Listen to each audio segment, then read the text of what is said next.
Najin cilj je obiskati vseh 212 občin v Sloveniji. In ta teden sva v Trzinu.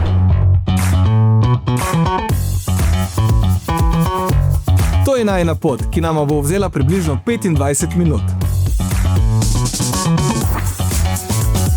O moj bog, glejte to, slovenska piramida! Čas je za tretjo najmanjšo občino.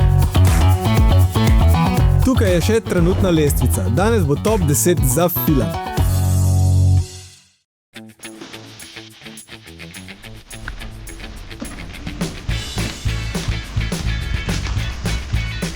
Ok, trenutno hodva, ampak ne veva točno, kam morava iti.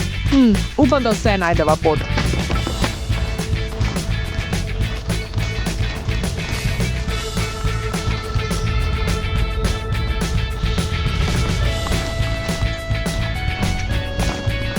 In so jo našla. Najino pot sva začela na trzinski učni poti in prišla do prve lokacije Tornihtovega bajerja.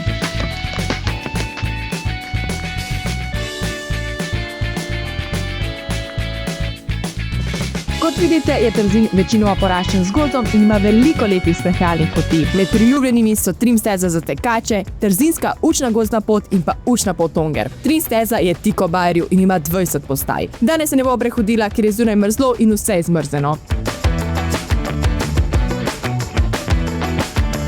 To območje je življenjski prostor številnih ogroženih vrst rastlin in živali. Ena izmed rastlin je tudi močvirski tulipan, ki je upodobljen v občinskem grbu. Občina Trzin vključuje 5 območij naravne dediščine, ekološko pomembna območja Rašice, Dobeno-Gobavica ter posebno varovano območje Natura 2000.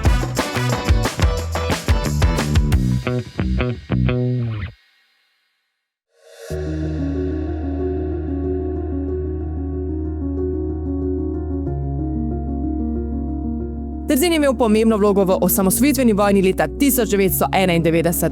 Saj je ena izmed ključnih bitk potekala pri Trzinskem mostu čez reko Pšato, kjer stojiva zdaj. Spopad je potekal med jugoslovansko ljudsko armado JLA in teritorialno obrambo TO 27. junija 1991 v okviru 10-dnevne vojne za Slovenijo.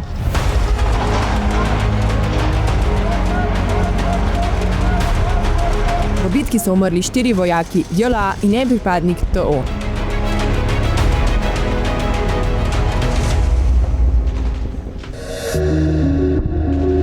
V spomin na ta dogodek stoji spominska plošča na hiši za nama, ki je bila takrat najbolj poškodovana.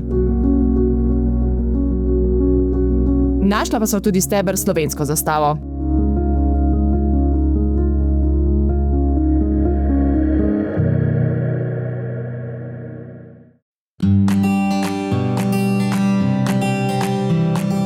V prejšnji epizodi sva obiskala vilo Ivana Hribarja, zdaj pa sva na njegovem rojstnem mestu, na Jefačnikovi domačiji.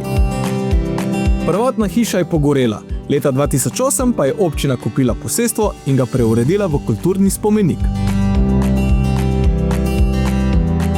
V njem so soba, posvečena Hribarju, razstava o narodno-osvobodilnem boju ter prikaz zgodovine Trzina, vključno z mesarsko obrtjo.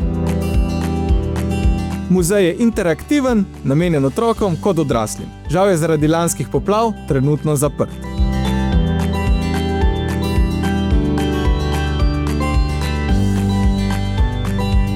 Pred domačijo je tabla, ki opisuje bogato zgodovino Trzina. Ta sega v mlajšo kameno dobo. Arheološke najdbe na Ongerju in kamnite sekire iz kamnoloma pričajo o dolgi poselitvi. Trzin pa je znan tudi po lesenih kozolcih, tako da si pojmo enega pogledat.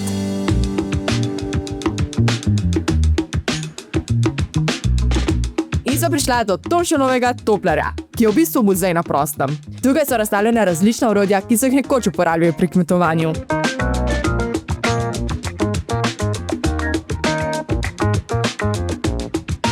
Večina predmetov ima oznake z opisi.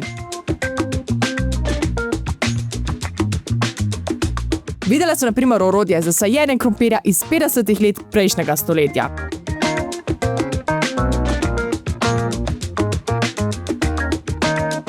Muzej je brezplačen, zgornji del pa se je mogoče ogledati le ob predhodnem naročilu.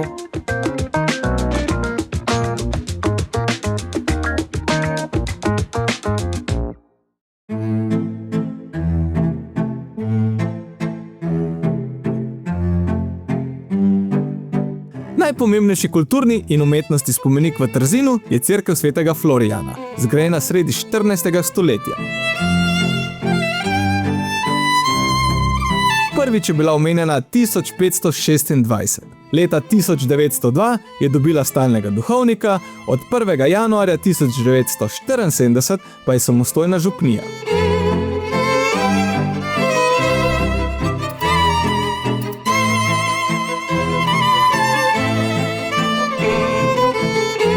V cerkvi so dela priznanih slovenskih umetnikov, med drugim iz ljubljanske kiparske delavnice ter umetnikov kot sta Franc Jelovšek in tudi Jože Plečnik.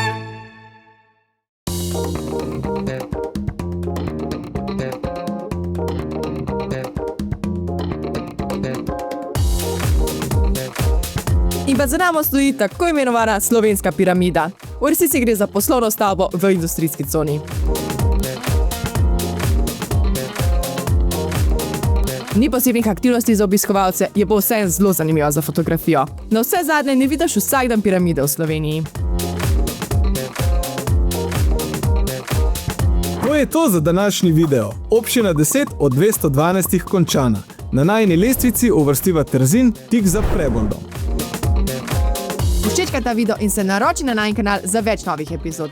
Mi se pa vidimo v naslednji občini. Čau!